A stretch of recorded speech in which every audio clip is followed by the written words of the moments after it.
Please stand for the pledge and a silent invocation.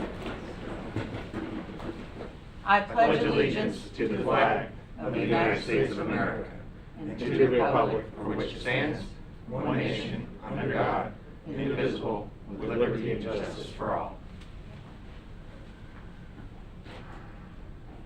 Amen. Roll call, please. John Junko. Here. Bo Bothany. Here. Tom Jordan. Here. Lance Green. Here. Newton White. Here. Stan Schmidt. Here. Chair Mills Benet. Here. I will take a consideration of the minutes. Motion to consider the minutes, to approve them. I move the minutes be approved. Second. Roll call, please. John Junko. Yes. Bo Bothany. Yes. Tom Jordan. Yes. Lance Green. Yes. Newton White. Yes. Stan Schmidt. Yes. Chair Mills Benet. Yes. Don't know what I'm approving. Alrighty. Item number 5 on our agenda. I wasn't here. I saw your breads on the bottom.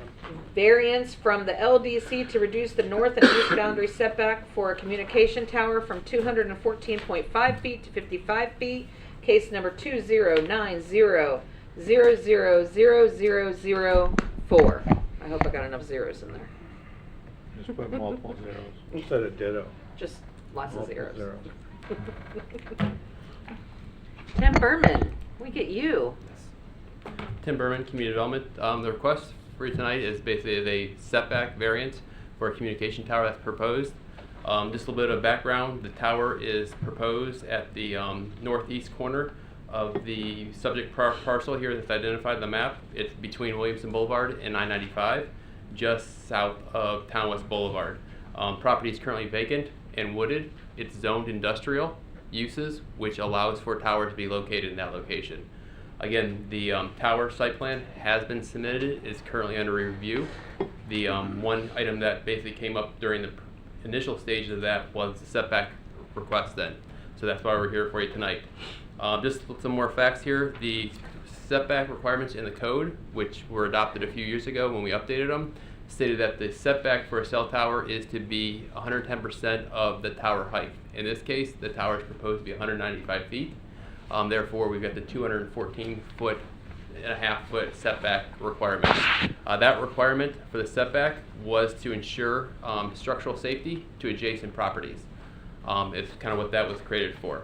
A little bit more on the tower. It's going to be with the concealed antennas, so it will be similar to the tower that you see up at the property at the corner of Madeline and Williamson on that one. So that's kind of the facts on it. Again, the site plan's under review, so we're reviewing all the other requirements in the code. This item came up during the pre-application meeting, and so we're taking the variance forward then.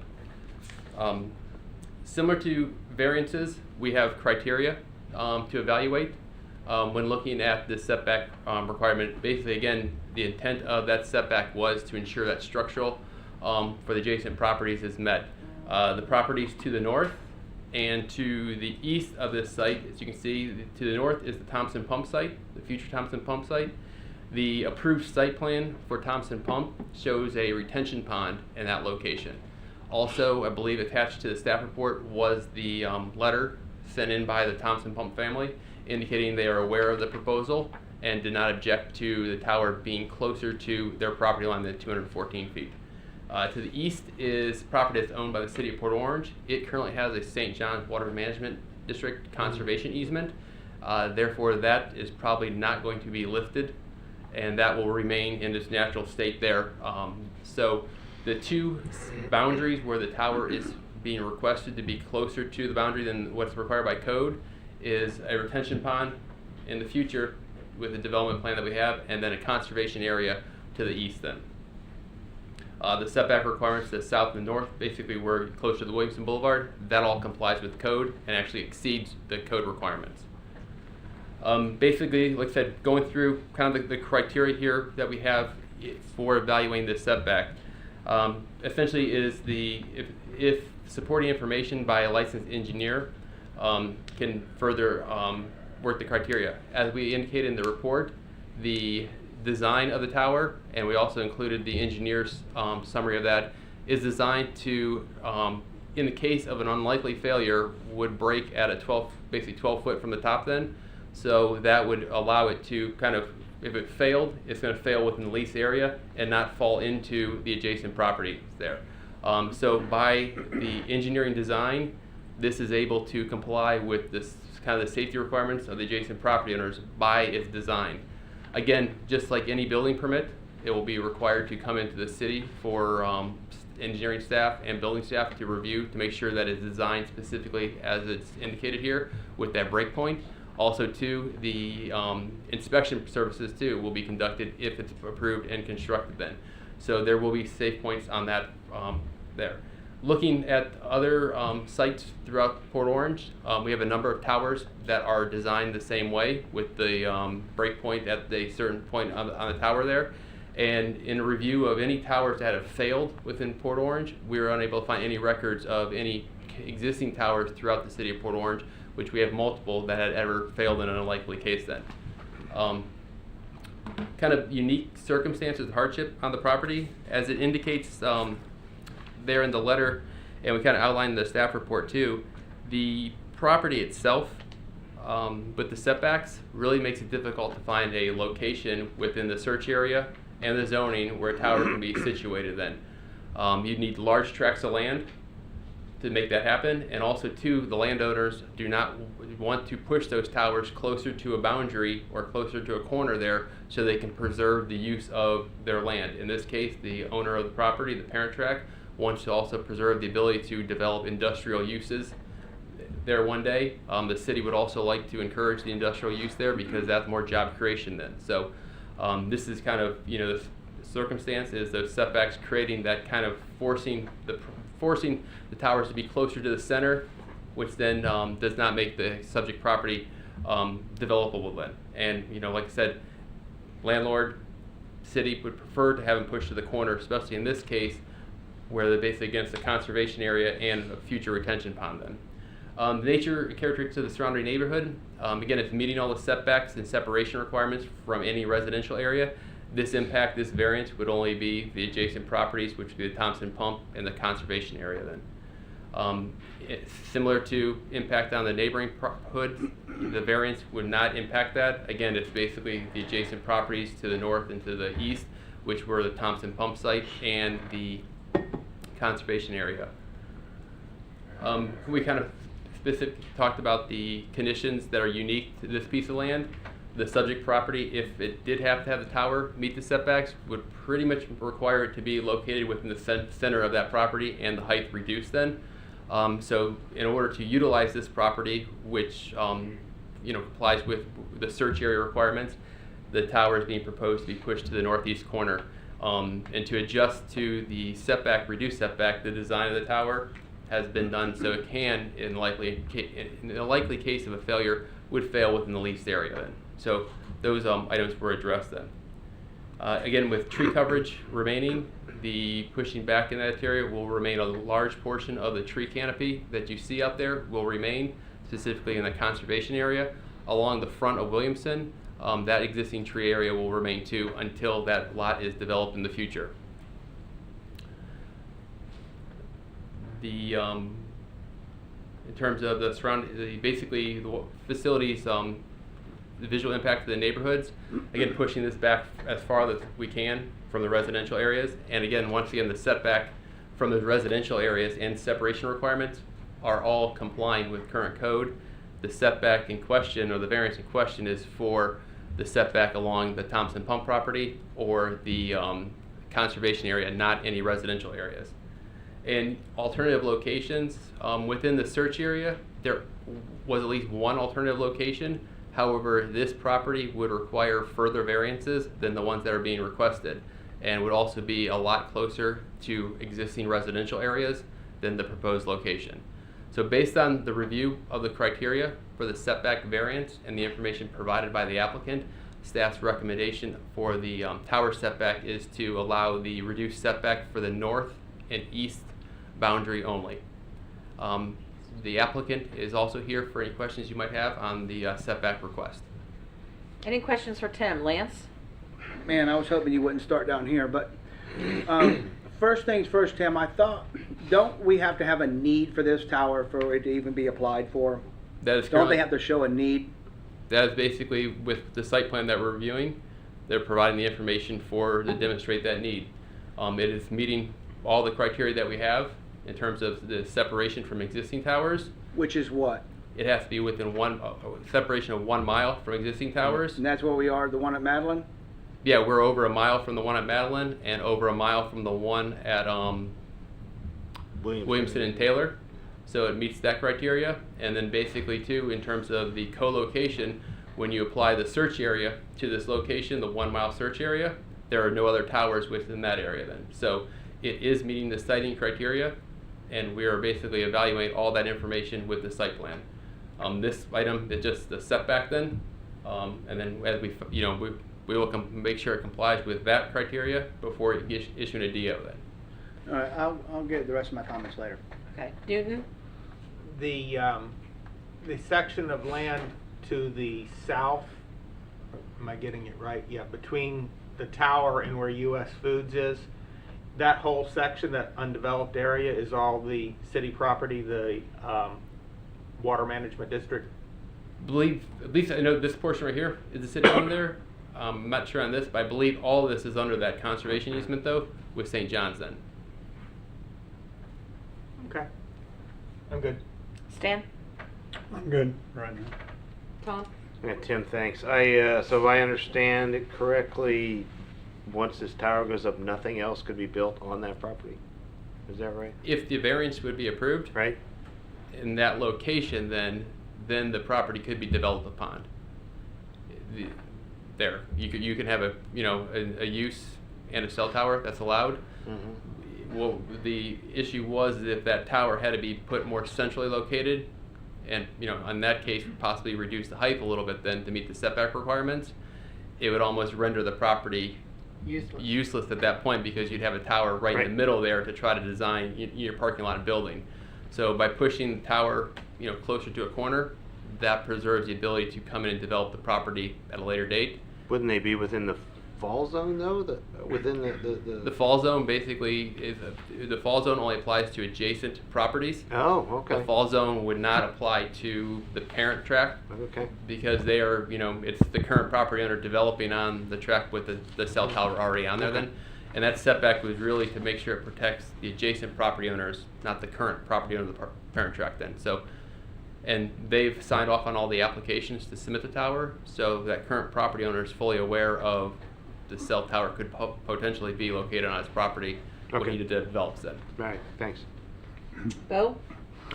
According to the letter from the designer, I guess it is, says that the 3-second gusted wind speed of 106 miles per hour, I guess that's standard. Is that standard with all of the towers? I mean, that doesn't seem like it's adequate, but, That's the current standard that we're applying now. I don't know with the rest of the towers on there then. They would have been basically applied to at that time.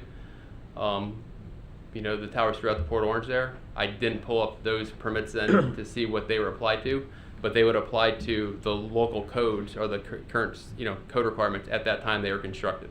So the theory is that when he hits his capacity, the 12-foot section will break off? In the unlikely case of a failure, basically that 12-foot, it would snap at that 12-foot point, Yeah. and the 12-foot section would either fall or most likely dangle from the tower there until it could be repaired. What happens to the rest of the tower? Just stands there? This is basically structurally designed to stand there. Okay. And again, we looked at all our towers through here and all the storms that we've had here, and we're not able to find any in that case. And I'm sorry. to say that we evaluate to see if there's any cases. Yeah. This, at least not in Port Orange, on our towers then. All right. Well, under your review of variance criteria, there's a section in here that I need explained to me. Says the applicant has indicated that the application of the communication tower setback would be in violation of federal law since the communication tower setback would preclude the tower from being built when sufficient modifications to address the intent of the code requirement have been made. What does that mean?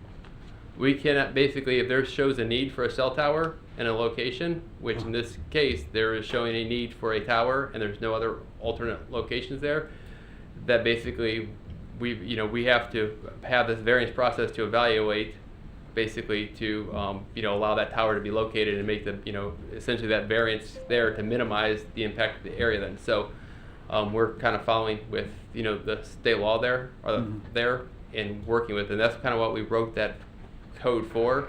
Were for these special considerations there to evaluate them to see if the setback variance is warranted or not. And like I said, in this case, based off of what it's adjacent to, the setback is warranted. If the setback variance was against further residential or other uses, that's not the case here. The city will at least have the ability to evaluate that to determine whether or not then. But we could not, deny the request then just based off of not meeting the setback without giving the opportunity to come before this board. So which that is goes why we're back to Lance's question. They have to establish a need. Yes, which again, we're basically What you're evaluating. we're evaluating through, but the information that we've got, here is showing a need and showing that they meet all the criteria to put the tower at that location. And one other thing too is that putting that tower at this location kind of also helps restrict the further development of towers in that area, because now you've got that 1 mile radius in that area then to work around then. So it kind of helps prevent towers from further going out west onto Town West Boulevard then. Okay, thank you. Before I go to John, Stan had a follow-up to Bo's Your question. Bo reminded me of something too, when we looked at the engineer's report, and he talked about the 3-second gust of 106 mile an hour. I was wondering about that, but I guess it's according to the building code, but you'd think, the higher you get, the more wind you're gonna catch. But that's just, so you guys are looking at that right now from the engineering standpoint.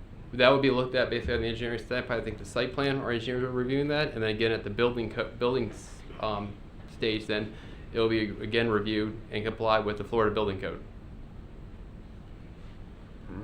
I mean, it seems like it would be a little thin, but I guess that's what the engineers are for, right? Yep. I mean, we've got there are the Florida Building Code, and basically to the tower there are set minimum standards they have to comply with there on the design then, and we will make sure that they are meeting those standards then. All right. John? I've seen what wind can do to some of those high towers and signs. And there's not much you can do against that. John? Most of my questions were answered since I'm the last one. I was concerned about the adjacent property. It's a retention pond, and then Thompson, they're happy with it. It's tucked away in the back corner, allows that property to be developed.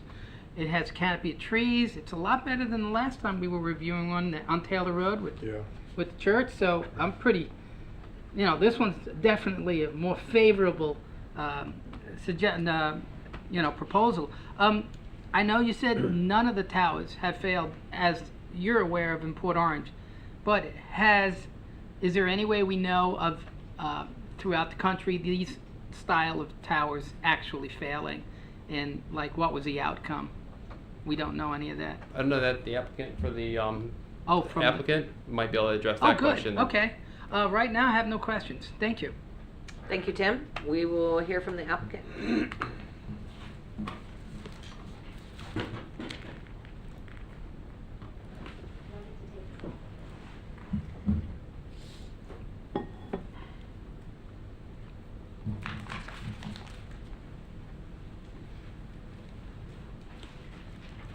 Please state your name.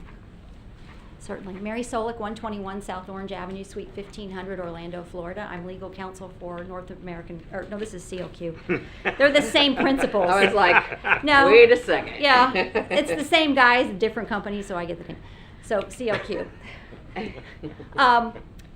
Do you want to pose questions to me, or do you want me to respond to a couple of things that I've heard? Do you have a presentation? I don't have a or anything you need to say? presentation. Tim has covered it very thoroughly. So if you want to respond to a couple of the questions you heard that you want to respond to, and then we'll go through questions. Okay, let me do that. I want to first just point out that in the engineer's letter on the fall zone radius, it does say that the monopole is designed to withstand a 3-second gusted wind speed of 106 miles per hour as recommended by ANSI TIA 222G for Volusia County.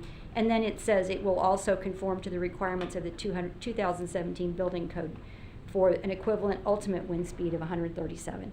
The ANSI TIA standards are international standards, and then, so he's for specific to towers. So the engineer has incorporated those international standards, which have been incorporated by the Florida Building Code into the Florida Building Code regulations. But you also have to meet additional wind load standards for the locational issues of being on a coastal property. Any more questions on the, monopole failures, tower failures? We see 3 different kinds of towers in the industry. We see lattice towers, guide towers, and monopoles. We see more failures with the guide towers due to other debris flying around that's not meeting 137 mile wind load standard, flying into the guy wires and causing those towers to fail. I read a very lengthy report, an FCC report after Hurricane Katrina, analyzing telecommunications systems after that storm, and there were a couple of failures from that hurricane. They were all guide towers, and they showed pictures of them with boats up against the guide wires. Wow. So it's really the other debris flying around that impact those towers. The monopoles tend to be the safest. They are built with a concrete caisson, and they don't free fall at the base in the unlikely event of failure. They kind of bend over like a flexible straw at the pre-designed or predetermined break point on the tower. And the letter that we have demonstrates that this one will be designed with that break point at 12 feet from the top, so that it would be over-designed on the bottom to stand, and that little piece at the top, but in the unlikely event of a failure, that's what would fall off. And usually it just kind of hangs on there. Got it. Lance, questions? No. Newton? No. Stan? No. Tom? No, thanks. You're Bo? welcome. I'm good. You're good? John? I am good also. Wow, you guys are Thank easy. you. Okay. Well, then Thank you so much. Thank you. I will sit down. We appreciate you coming. I will entertain a motion, well, actually. Public. Public first. Any comments from the public on this subject? No? Seeing none, I will entertain a motion. I'll make a motion. Yeah, go You ahead. gonna do it? No, go ahead. I didn't get the number, so you're ahead of me. Case, make a motion to approve case number 20-90000004. I will second. Discussion? Okay? I think this is a situation where, first of all, I never anticipated seeing a cell tower in this location in the future of this property. We got one a hair over a mile up the street, and you got one hair over a mile down the street. I think this is the beginning of the realization that the Thompson property is probably not going to really happen, and this is being broken off. And now we're out here segmenting this property, which, was supposed to be an industrial area, a crown jewel for Port Orange, and now we're stuffing a cell tower out there. None of the variance criteria meets anything for this piece of property to have this cell tower on it. It's a wish that it gets this variance to make this piece of tower happen here. And what we're doing is we're dissecting off the Thompson property, what would be a pond or whatever, but nowhere did I ever vision that there was going to be another tower on this road, so close to the road, and nor on this property. And I don't like the location. I don't like the tower. Towers are a sensitive subject in Port Orange, and we know that, but I just don't see how approving a variance for this fits. But that's all I have.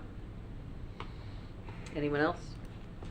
Well, I don't see how it's within the criteria though. It's within the criteria of distance, and if they can show the need. Well, you're putting up a variance. You're doing a variance right now. You're not meeting. No, I'm talking about distance from the other towers. Okay. Barely. Yeah, but. No, I get it. But yeah. Okay, got it. But that goes back to the need. You know what I mean? Was it I really a understand. need? Yeah. Just want to clear one thing on here. Basically, this property, the subject property, the 2.5 acre parent tract, was never part of the Thompson Pump property. It has been a separate tract of land.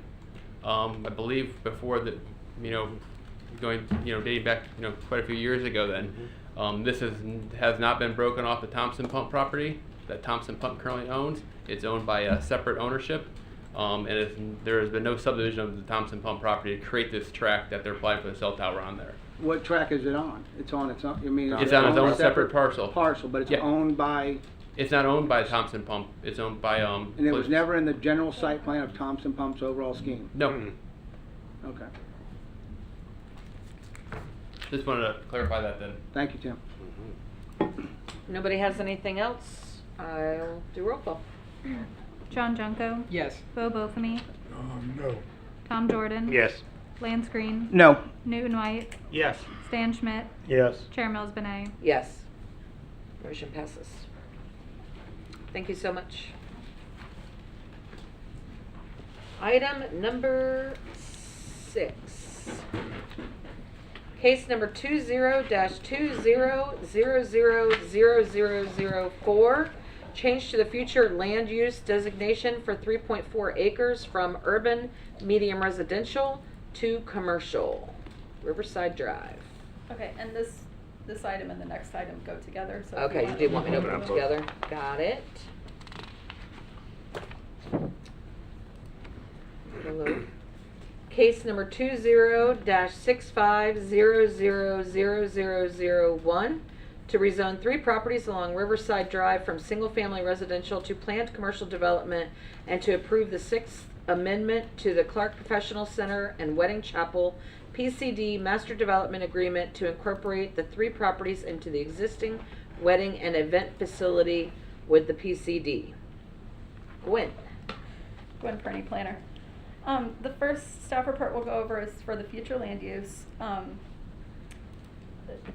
There's 3 properties here along Riverside Drive. It's roughly 3.4 acres.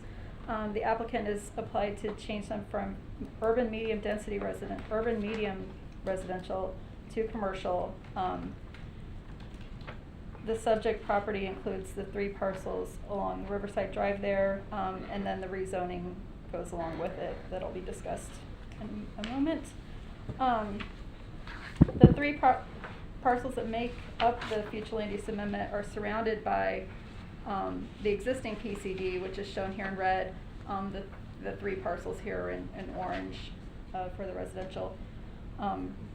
The proposed development plan is to expand the estate on the Halifax Event Complex and allow the future redevelopment of the existing structures and/or development of new structures on these parcels to expand the venues and amenity opportunities for hosting the weddings, corporate events, and such that are the estate on the Halifax business runs.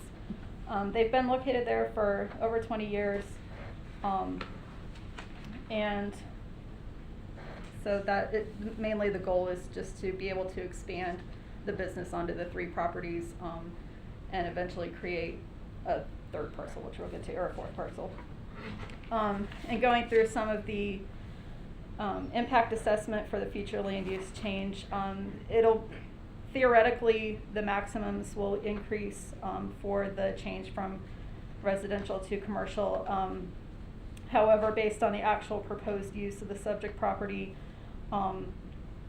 those thresholds probably would never be reached. Basically, there's enough capacity for sewer, water, solid waste, and stormwater.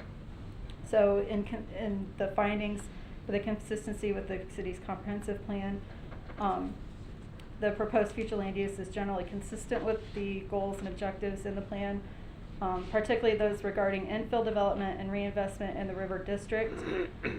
The proposed future land use designation is compatible with the adjacent parcels since it's commercial and will be incorporated into the existing PCD. It'll be consistent with that existing future land use.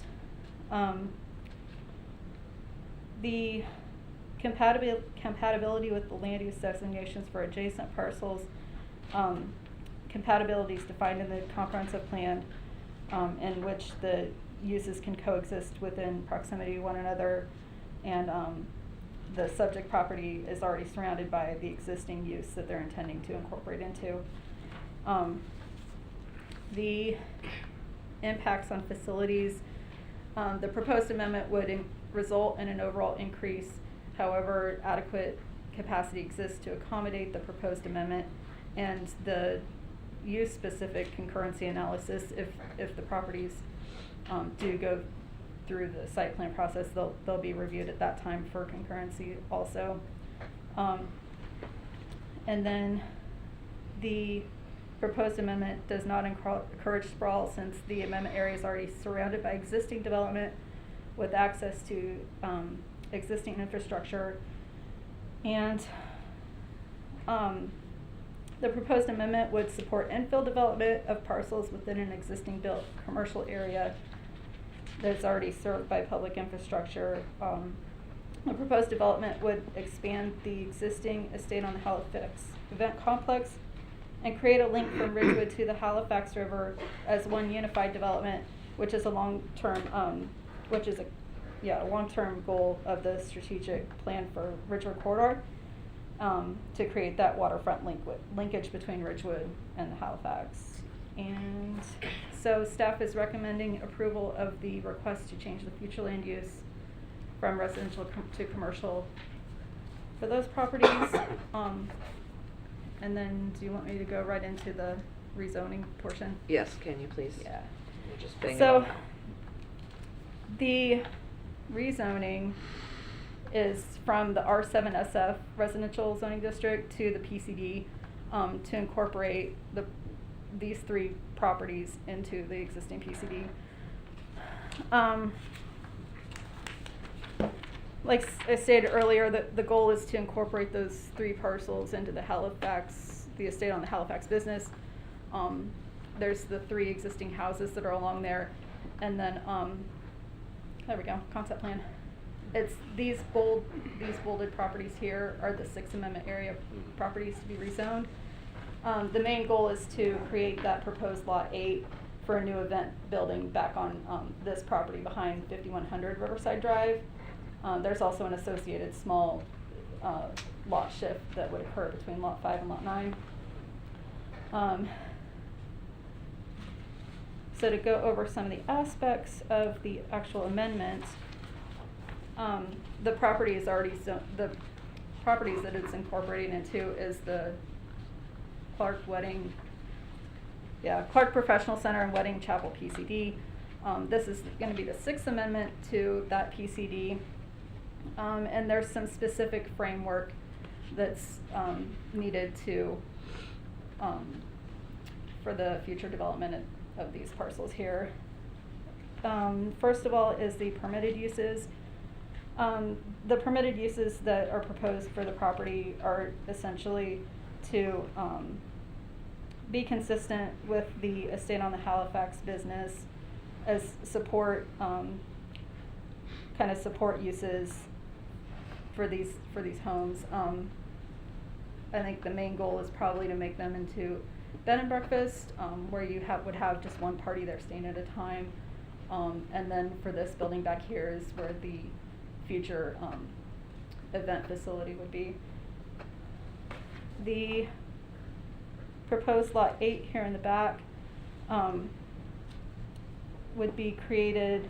There's dimensional requirements in the MDA amendment for that lot. And then the structure, the three houses that are up here, the structures that are here, it's the applicant's intent to keep those as they are. It's part of the aesthetic and kind of the charm, I guess, the marketing for that to for the estate business to keep those as is. There is, I think, a garage apartment back here that would need to be demolished, but this building would be designed to be incorporated, to be consistent with the existing buildings on the property. As far as access and parking, if these are, right now they're just single family residential, unless there's a change of use, they'll continue to be used as single family. If they decide to do like a bed and breakfast in them, they'll still be able to use these driveways, but otherwise, if they're changed to another, like a more of a meeting space, or there's offices in there, they'll have to access the properties use the parking over here to keep more of the commercial traffic off of Riverside Drive. There's also a driveway over here that's existing they can modify to access those properties. But that's one of the aspects that's in the MDA amendment, is to keep that limited access to Riverside. And then There's two policy issues within the amendment that would need to be approved. One, the first one is for the side setback for Lot 8. You can see on the concept plan here, it's about 5 feet from this side property line. The minimum setback should be 10 feet. That's what's consistent with the existing PCD and then also the Ridgewood Development District. But the reason that lot line would be there is because the ownership parcels, the property owners want to keep the ownership parcels separate. If this had been developed as one full site, that lot line wouldn't be there. There's no building proposed for that lot 2 that it would be abutting. They're planning on using that existing parking lot that's off of Catherine Street. The closest building that the proposed building would be to is a garage building about 50 feet away, and that's on the townhome property.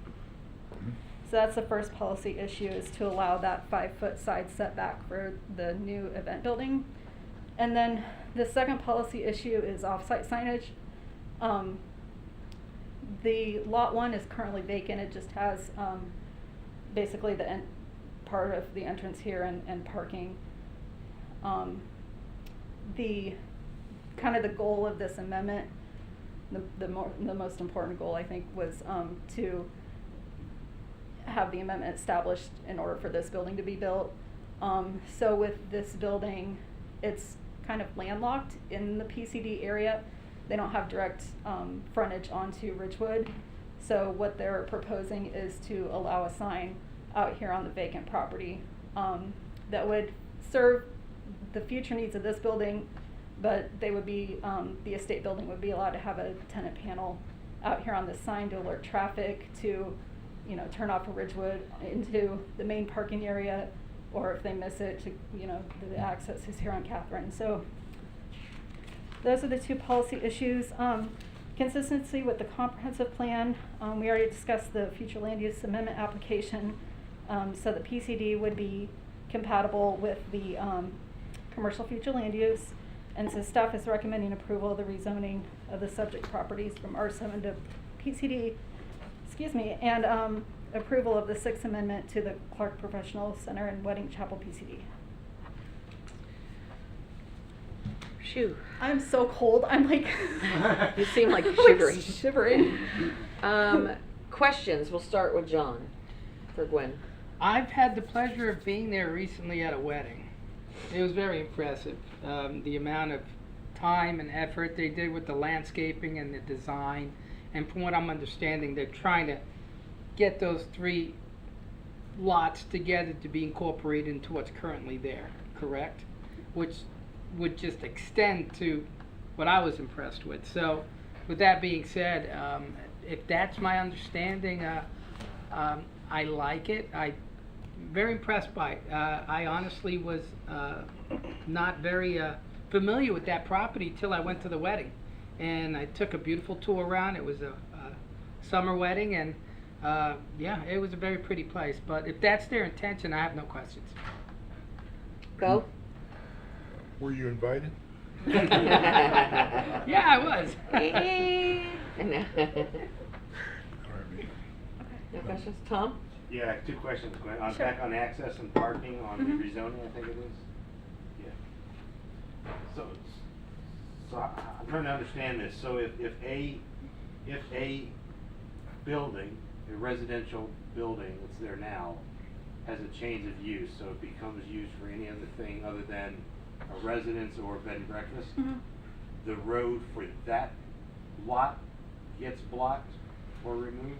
Right, so it would be no longer its own parcel. They'd have to go through the site plan review process and come back with a plan to get access to the existing parking on Ridgewood and then Right. block off the Riverside When they Drive. say block, what does that mean? Is it a permanent block? What do you call them? What's the word? You Like a put it- barricade? Well, Yeah, a barricade or? they'd have to, make it whether it's removing the driveway, they'd have to have some sort of site plan to show what the intent is, but, I mean, wouldn't be- they'd have to put in like a wall or get rid of the driveways or put up a fence Yeah, or it however wouldn't you be would something chain like off a the. removable barricade Yeah, it would be up people to could them, move. but I mean, once it goes to commercial, it can't go back to I residential, understand so. that, yeah. So it would be a permanent change, whatever they Just trying to do. keep wedding guests, party guests from coming in and out on Riverside. Yeah, it's to keep the main traffic from any parties from using that driveway and parking back there and coming through, is to keep the main traffic on Ridgewood. Exactly. Yeah. Second question I had was on the proposed sign that they want off the parcel. Uh-huh. Is, how far is that, you know, from the existing, sign that, I guess it's at the office? I measured it, if this was all one piece of property, it would meet the distance requirements. I don't remember that dimension off the top of my head. But at any rate, it's a separate lot, so if this building gets built on the corner, it would get its own sign anyway. This is allowing the sign before that building gets built. It was just for that proposed lot 8? Or could it advertise any business in the entire, PCD? I think the way they worded it is that any business in the PCD could advertise on that sign, but the code doesn't allow just a sign on a vacant piece of property now. Right. So if they wanted to put Estate on the Halifax on that sign now, they would be able to with this Okay. amendment. Okay, thank you. That's all I. Stan? Newton? Tough question. I'm reading this again, and I know you just talked about permitted uses. Mhm. If we approve this tonight, we're basically approving commercial use of the current three residential properties, which would open a swath, pretty wide swath of commercial all the way from Ridgewood all the way to the river. So my concern is not with what's gonna happen now. It's pretty obvious they would like to use that for some type of lodging or whatever for wedding parties. That would be really nice and wonderful. But in the future, I wouldn't want to wind up seeing something else go in there. So what are the limits on opening the door on this to become commercial? Well, their limits are the permitted uses listed in the MDA, and the trigger would be that change of use from residential to commercial. They would have to come in with a site plan. So, and I think that might answer your question. Right, well, I mean, it says here, in paragraph C, unless otherwise permitted by city LDC, all other uses, whether permanent or temporary, not listed in paragraph 2B, shall be prohibited. Okay, and that kinda sounds Yeah. lengthy and redundant, and I don't know where paragraph 2 is. 2B, Penelope Cruz, that's the permitted uses. If it's not listed under 2B, it's not allowed, period. Yeah. It has to be a listed use in this MDA Okay, amendment so- in order to be on the property. So they can't open like a restaurant in one of the houses because it's not a listed permitted use. They'd have to come back with another MDA amendment if they wanted to do a different business than is listed currently. So we couldn't see somebody decide they wanted to open up a sporting goods retailer with kayak launches no, or that's- canoes and boats or stuff like that. Okay, Right. that was my primary concern with opening the door to changing the character and putting something overtly commercial into that environment, that residential environment that exists along Riverside Drive. Thank you. Lance? I'm good. So I see what you're saying. Like you're afraid we're gonna open the floodgates to now everybody wants to build a business, and then Riverside Drive, instead of being this beautiful drive with beautiful homes, is a bunch of commercial businesses, right? Mhm. Okay, I get that. I don't think that could happen. No. There would have to be like, if somebody else down the street wanted to do it, Right. they'd have to go through this same process Same of process. future land use and rezoning. Right. Yeah, Penelope Cruz planning. Just want to add one thing. Glenn did a great job of covering that. In this case, it's a unified development. Right. if this was surrounded by residential and somebody just wanted to apply commercial on Riverside Drive, that would be a no. Right. It wouldn't That's meet what the, I it wouldn't thought. meet the locational criteria. This is a unified development that's tying in, you know, if it was just something isolated, it wouldn't meet the criteria in our comprehensive plan for that. Correct, okay. I just wanted to clarify that. That's what I thought you were talking about. All right, we'll hear from the applicant. Good evening, Joey Posey, 420 South Nova. I just wanted to touch on a couple things briefly, and mostly it's just to sing the praise of the owners and the operators, because, you know, this is, I actually had never been out to the estate of the Halifax either, and I grew up in Port Orange.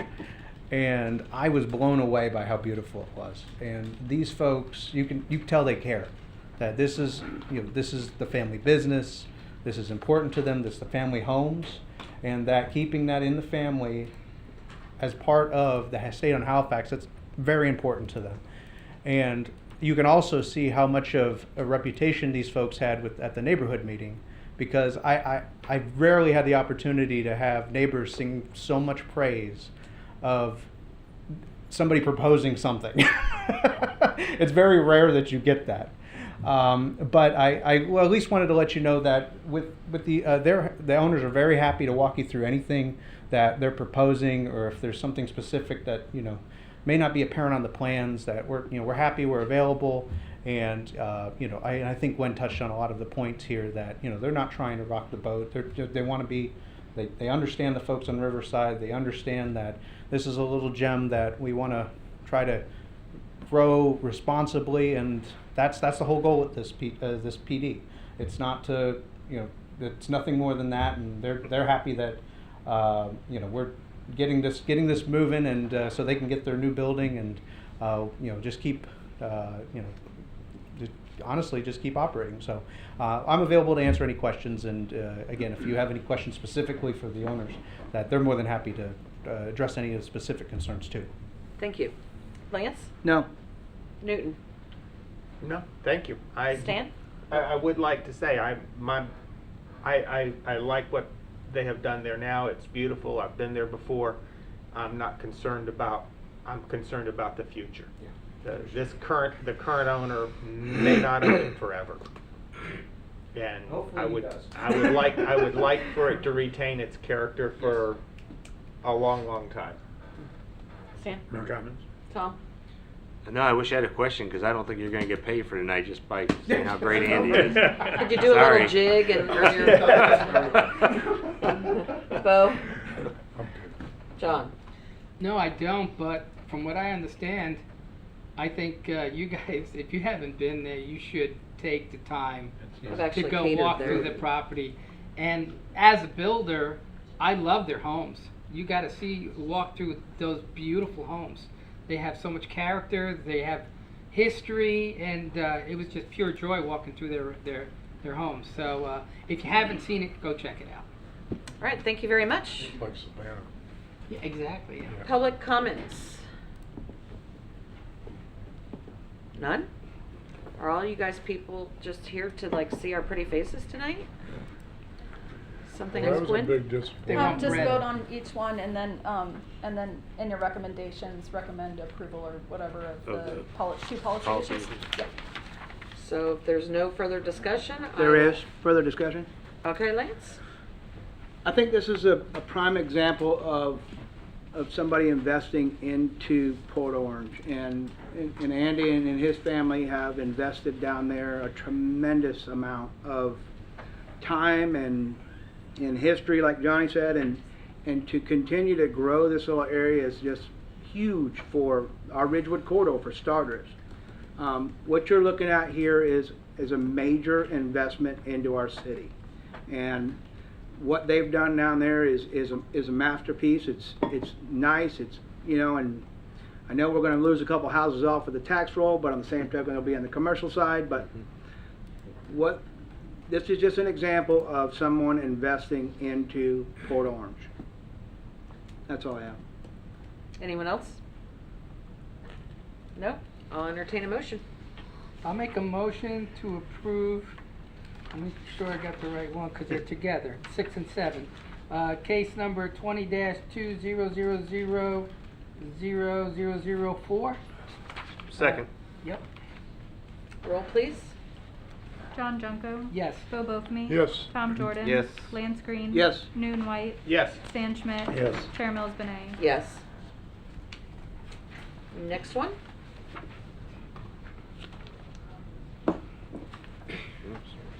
Another motion for number 7. Yes, please. Sorry.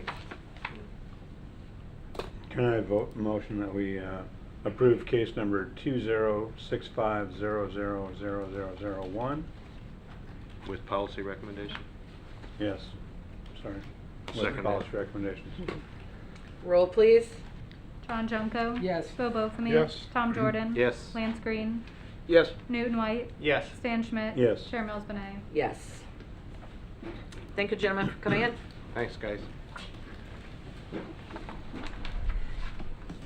All right, on to item number 8.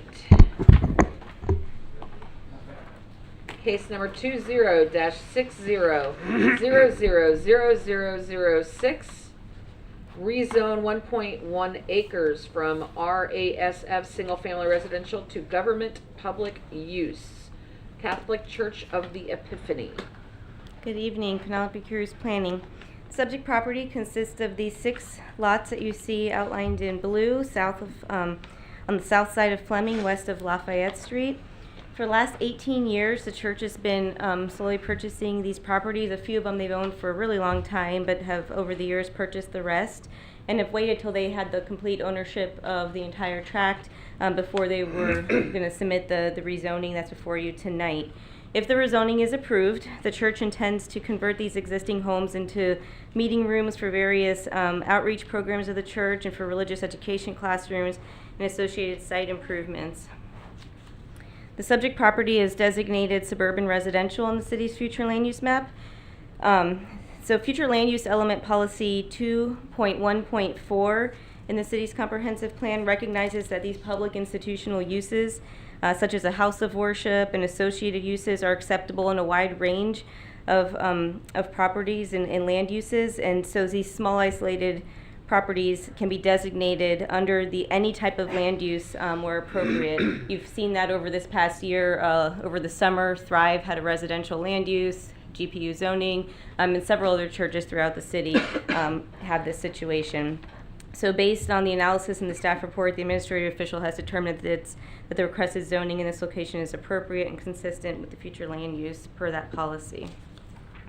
The subject property is currently zoned single-family residential R8 SF, and according to the Land Development Code, the only permitted use in that current zoning is a single-family or a community garden. Therefore, the church's intended use of the existing homes for offices and ministry-related uses would not be allowed under the current zoning. Therefore, they've applied to rezone it to the GPU zoning, which is consistent with the other church properties in the area, and would support what their current proposed use for the offices and ministry outreach programs and any proposed future growth plans. Access would be from the local roads in there, Fleming Avenue, connecting to all the way out to Ridgewood.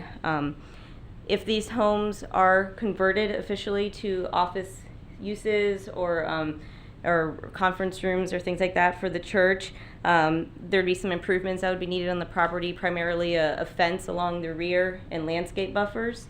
And then parking would be through shared parking through the existing properties the church owns.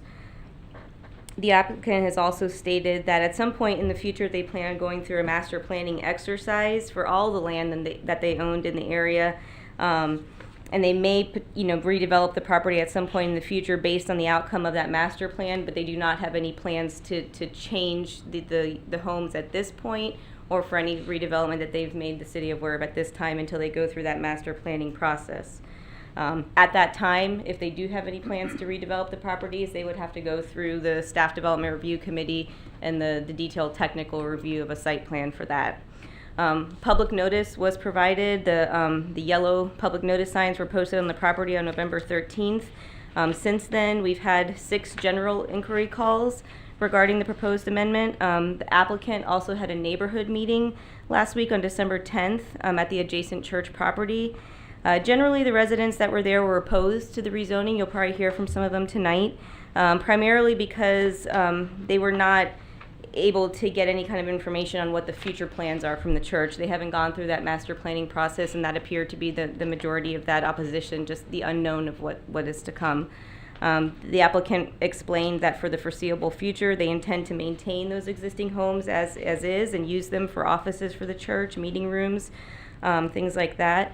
And they really don't know in the future until they go through that master planning process. So with that, staff's recommending approval. I know the applicant is here and can answer any questions you may have, and there are people here from the public that would like to speak to it as well. Questions for Penny? Lance? No, I mean, the one thing that was, and you answered the question was, when these changed to commercial, how did the boundaries get treated? And again, reading on the fence and the landscape buffers, that's gonna have to happen behind those 6 properties, correct? Correct. To separate now the residential, which is right there. Correct. Okay. Newton? No questions. Stan? Nothing. Tom? And internally, they would have to come up to commercial property standards then with exit signs? So they would have to apply for building permits for any kind of work that would require building permits. Churches are exempt from ADA requirements, so unless they want to do ADA improvements, if they want to do them, we are required to review that, but they aren't required to put that in. But any other typical things that require building permit, churches are required, just like anybody else, electrical, plumbing, things like that. Thank you. Bo? So the ADA doesn't apply to any of the office buildings or? Not if they're any of the- associated with the church, no. Okay. They are exempt by federal law. I didn't know that. Thank you. John? So currently, they're gonna keep all the houses and just use them as offices. That's correct? what we've been told. Mhm. But once, in the event that this gets rezoned, technically, they can all be demolished and new structures can be built there. That's commercial. They would have to, well, not commercial. It would be under the GPU. There's Okay. very limited uses that are allowed under GPU. So they would have to come through the site plan review process. All right, and the residents in the Jane Ann Street, I mean, I know if I was there in my backyard has a commercial or, other than residential use, and you have setbacks there, what would be the consideration for buffers besides landscaping and tall walls or bamboos? I mean, what So at if you this- were a resident, what would you suggest to prevent the limited view between these two So properties? at this point, if they maintain the existing structures, what would be required is the fence or wall and the landscape buffer. If they were to demolish the homes at some point in the future and build something else, then the setbacks are going to be depending on the size of whatever structure that they build. Because the setback, if it would have to be equal or greater to the height of whatever building they may put in the future. But I mean, I'm just speculating because I have no idea, and I don't think the church has any idea of what they have planned in the future. But if they were to put a different building there, that setback would be equal to or greater than the height of that building plus the buffers and the wall. Okay, they're narrow lots. I mean, they don't have a lot of deep. Yeah, so so they're very limited. If you're going to incorporate setbacks, you're going to start encroaching into the actual functional piece of property. That's a really good point. So the existing lots, the way they are, really can't support a new building, like a big building. The church has inquired about vacating Fleming Avenue right away and giving the city an easement in place of that so that they can incorporate that whole thing with and be able to have a little bit more flexibility in how they could design in the future. At this point, the city is not supportive of vacating Fleming Avenue right away because we have several utilities under there. So that's an ongoing discussion with our Utilities and Public Works Department about the comfort level of vacating the right-of-way and accepting an easement in place of that. So at this point, that's not on the table for the city at least, but it is something the church would like to continue to explore. That's really the only way that those properties could ever redevelop with anything more substantial than the size of a typical home, because there's just not the depth there to meet the setbacks. Yeah, it's very limited with the size. That's Yeah. why I'm inquiring. And, you know, we've been happy to see in the past that when somebody's applying for a variance, they're having neighborhood meetings. So I understand they've had 6 meetings with the church, the neighborhoods, or? No, we had 6 phone calls Oh, since we 6 phone posted the calls. property, and the Okay. and the church had their neighborhood meeting last week. Okay, so they did have a general meeting? Yes, they with had a the- neighborhood with the- meeting. Okay, well, I'm sure I'm gonna hear how that went. Yes, you All are. right, thank you. You're welcome. Yeah, something like this is so hard to approve when you don't know what's going to end up there. It's so hard. I mean, if you had a plan, I'd be like, okay, I could see that, but it's tough with I mean, you're right on top of those neighbors. That's really hard. And the church can probably speak to that a little bit more. Okay. Madam We Chair, will- can I ask another question? Yes. So if approved and they changed to commercial, do you pull the certificate of occupancy of it now being a house? Could somebody still live there? No, once they convert it to an office, like a church office So what has to be use. done? You gotta take out the oven, you gotta take out appliances, how does that go when you? No, cause I mean, for it to No, be I agree, habitable, right. it's gotta have an outlet for an oven or, so does that stuff have to be taken out for it to make sure that it's not a residence anymore, or how does that go?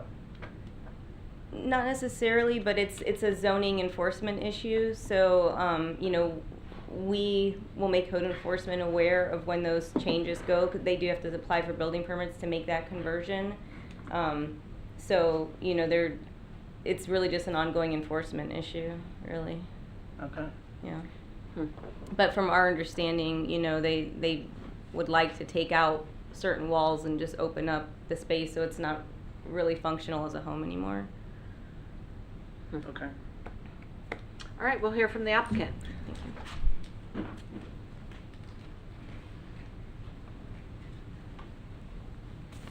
My name is Jerry Finley, 3959 South Nova in Port Orange. I'm the engineer for the church.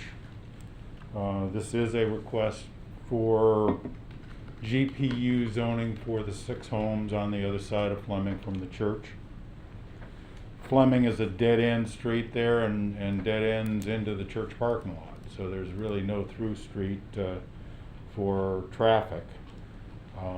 Like Penny said, it is strictly for using the 6 homes for church purposes, meeting rooms, Bible study, you name it, all the church ministries. There are no plans at the present time to even look out into the future. COVID-19 has just taken all that possibility away, at least for a good long while. So for the foreseeable future, it is just using these 6 homes. I might also point out that 2 of the homes have been used for church purposes for 40 years. So now we are just adding the other 4. Along the way in the changes in zoning ordinance, consultants didn't pick up the fact that the church did own those other 2 properties and that they were being used for church purposes. This is not commercial. It is GPU, government public use. And I'll be happy to answer any questions. Just so before I get to the questions, just so you understand our position, we're approving the change of zoning for this. You could use these houses as offices just the way they are for the next 20 years. But 21 years hits and you decide to demolish them and build something, you don't have to come back before us, and then we've kind of lost that power, for lack of a better word, of determining what's good for your neighbors. Oh, yeah. You understand that? I understand Okay. that, and I mean, we still have to go through the site plan approval process. Right. For all that, yes. Oh, yeah. John? Do I have questions? Well, you know what? You actually asked one of the main questions I had, is the church could sell that off down the road to someone that wants to develop it now that it's zoned. It opens a door for that becoming other than services for the church. No, But- because it still has to be a government public use. It's Right. not commercial. Okay. Right, but it could become offices for something else, am I right? It would have to be Yeah, a, it could become offices for something else, other than the church. Yeah.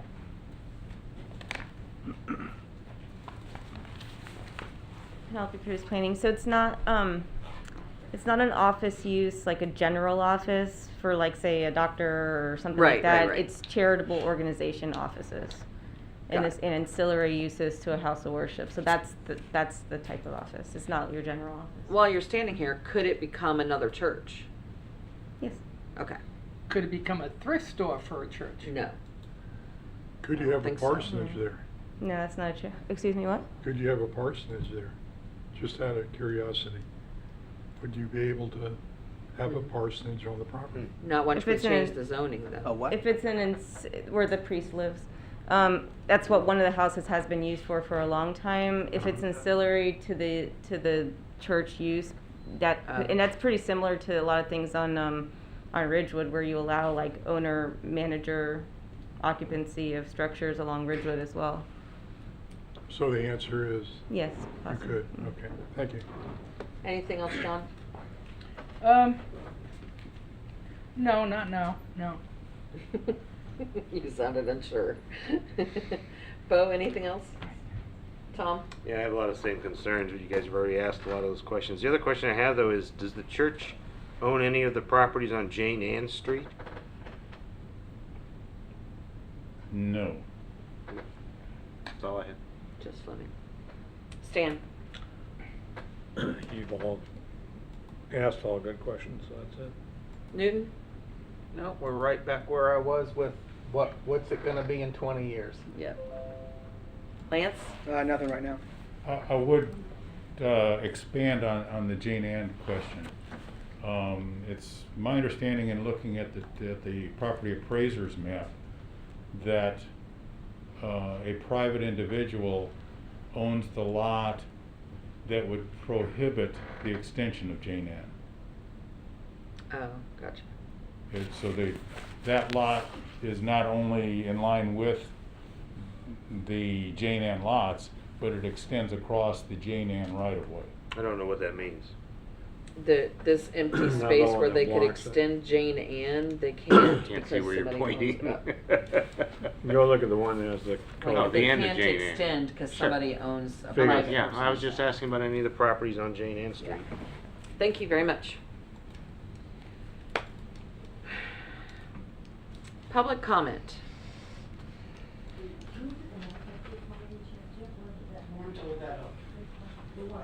If you have a comment, you need to come up and state your name and address, please. My name is Gina Hesh, 324 Jane Ann Street. My first question I had actually was, what was the latest year of the last home that was purchased on that, in that road that they're trying to change? Because they say they just bought those two. What was the date of the last home you purchased on Jane Ann? It was probably 2 or 3 years ago. I can't Yeah. remember. Just 2 or 3 years ago? Yeah, you could- Okay. The main thing is that not knowing, and then I read up a lot of things on ordinances and things, and it said they must be reasonably based on all the factors involved: the need of the municipality, purpose of the restrictions, and the character of the neighborhood, and it'll affect on the value of the property involved. And that's what everybody's worried about. If you look on the map here, this is where we live, Jane Ann Street. Now they just bought 2 months ago this property here. We can't see what you're pointing at there. I don't know. Wiggle the mouse, maybe. Yeah, you got Yeah. Try the mouse. Pick up the Oh, mouse and okay. wiggle it with you. There you go. Okay, Thank right you. in here, they just purchased this land here, okay? And then it comes all the way over into here. So with that land they were talking about was this, I live right here. So Jill lives here, and she had bought this a while ago, which comes all the way over to the end of the street.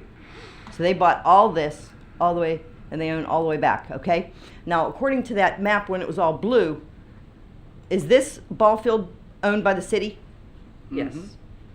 It is? Mhm. Okay, so I'm proposing that we need housing in Port Orange. We need housing. You need tax money, sell these back, sell them this. I've been there 5 years. No one uses this field. And I know a lady's been there 20 years. No one uses this field anymore. Trade them or something. But we don't want to be the last little section on this block. They own everything. And we feel like we're going to get squeezed out eventually because we don't know. Like, you have to have a master plan. Everybody has a master plan that I've heard tonight.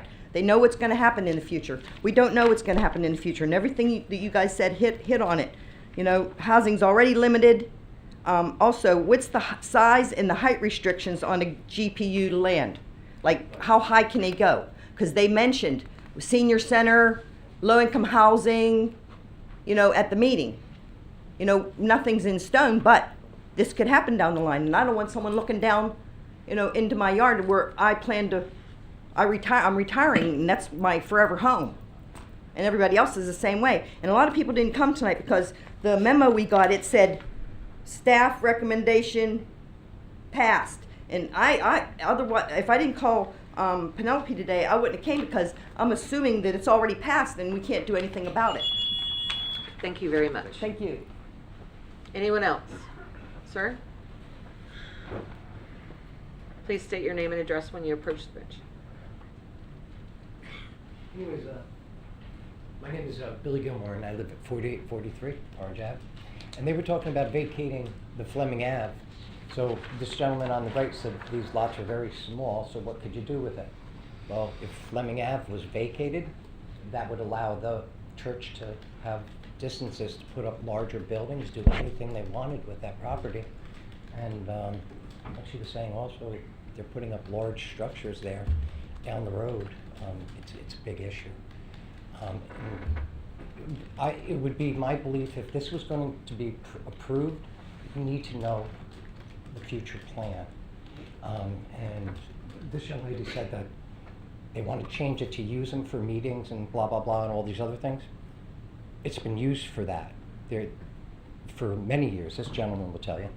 It's not changing. I mean, it's residential, but they use these for these people to live in them at different times. I can't see approving this and then vacating Fleming and wondering if there's going to be some large road either put at the end of Jane Ann or put through there to access that large piece of property in the back.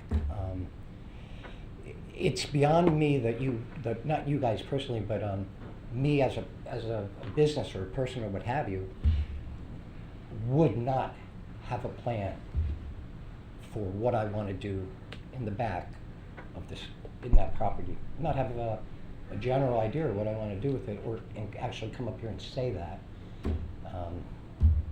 There has to be some type of plan, and I believe people in the planning board should know what the future plan would be before you could even actually approve this. We were also told that Port Orange asked the church to do this, to change this. Port Orange asked because of how the usage of those 6 homes. Is that true? I wouldn't know. Yeah. Yes? I can answer it when you say. Oh, okay. Okay. So that's the only thing I have to say. I live right across the street from there, and the unknown is what bothers myself and all the other folks that were in that meeting. I don't know why they didn't show up tonight, except for maybe what you said.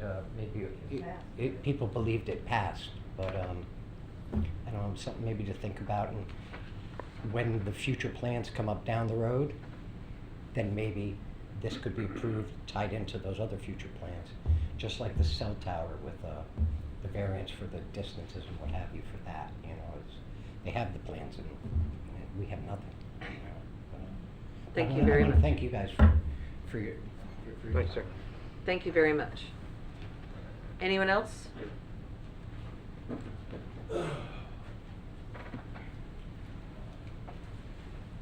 Everybody, feels weird to be on this side of the podium. Mike Arminio, Breaksway, Port Orange. Nobody knows what the future plans are going to be, you know, even when they get something, you know, rezoned. These properties have been in the church, you know, we've had some of the property there for 40 years and have used them for meeting rooms. This is something the city is asking us to do because we own all the properties, trying to make it consistent across there. There, you know, in order to, and John and Lance, you guys know what it would cost to demo those houses, cap off all the electric, cap off all the plumbing, go back through redevelopment, get architectural drawings to build something there that's going to be a very skinny building. Even with Fleming Avenue being vacated, you still want to have a big enough building there, and the height limits in Port Orange are 45 feet. So to answer your question, on top of that, if we did have a master development agreement, it'd come in front of you guys again. It wouldn't just go fly by. We wouldn't just get it and that would be it. It would come in front of you guys. So, you know, there is no plans for that. We have other options that we could use, like Father Smith Hall across the street. We could, you know, that needs to be redone to begin with, and we could add on to that. There's other options that we have with the church that work a lot better than having to do something like that, demolish those and build a 45-foot building that'll be about 20 feet wide. So I have. Thank you. Anyone else? Penny, can you come back up? Am I correct in saying they will not come back in front of us after this? No, this is not a PUD or a PCD, Okay, so there's that's no what I master thought. development to come back in front This of is you. it. This is conventional zoning. So if it gets approved, any potential future redevelopment would be at the staff level for a site plan. Got it. To answer a few of the questions, so churches, just like we talked about with the ADA requirements, they're exempt from, state law also exempts them from getting a business tax. So if they've been using these homes as church office buildings and meeting rooms over the past years, we didn't know about it until the church came and met with us. So the church set up a meeting with us earlier this year, pre-COVID explosion, and came to us about their future plans, saying that they want to at some point do a master plan. At this point, they want to be using these homes for X, Y, and Z. And then it was brought out that they've actually been using the homes for this over the years, and that's where my eyes got real big, and I was like, what? You know, because we didn't know that. And so we said, well, if you want to continue using these homes for non-residential uses, you have to rezone them. You can't, it's zoned for residential. The city did not go to the church and ask them to rezone the properties. They came to us for that proposal. So that, just want to clarify that. I have clarified that a few times already on the phone with people and in the neighborhood meeting. So that's that. What was the other question that you guys had? I'm trying to remember now about the. I have a question for you. So the property at the end of Fleming and at the end of Jane Ann is owned by the church? Yes, they purchased that property as well. And like I explained at the neighborhood meeting as well, that if they were to ever redevelop this property, they would have to go through the site plan review process. We would not allow them to have a driveway access onto John Ann because it's part of the church larger development. So the code requires that they access either through that existing church property or onto a non-residential. So if this rezoning were to go through, Fleming would be an option because it would be non-residential roadway or through the existing. So the site plan would have to be designed like that. Okay. And there's ways to ensure that as well through like the two-foot non-vehicular access easements and things like that, but we would not allow an access drive off onto John Ann. Okay. Questions for Penny Newton? No. Stan? No. Tom? Yeah, so follow up on that again. So maybe I didn't ask the right question.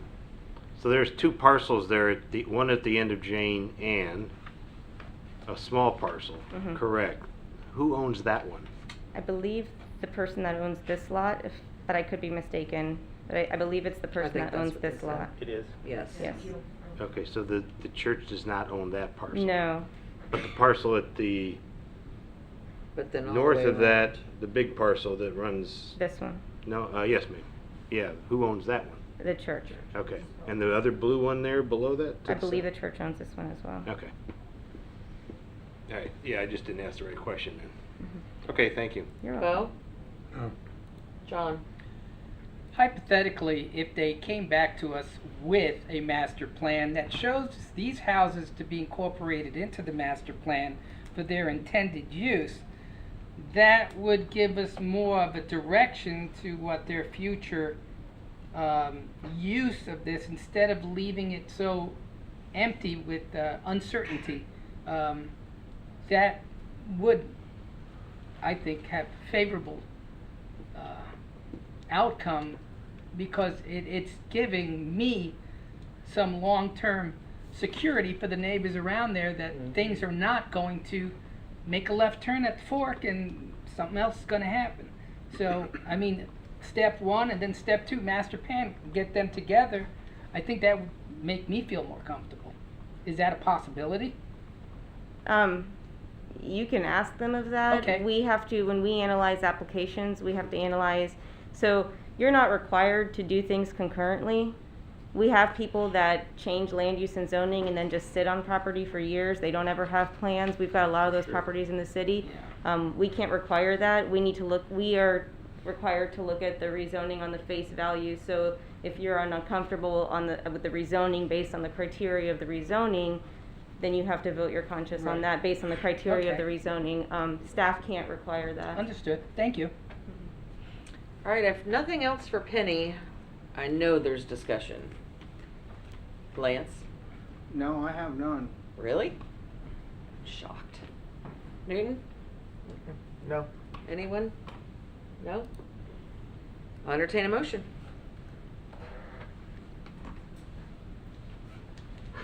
I'll make a motion to approve case number, where am I here? 20-60000006. I'll second. Roll call, please.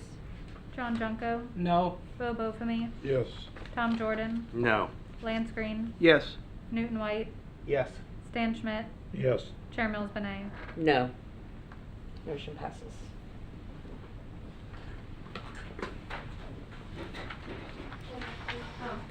I just want to announce, while the public is still here, I have let them all know on the phone as well as with the emails that this will go to City Council on January 19th, this same location, 6:30.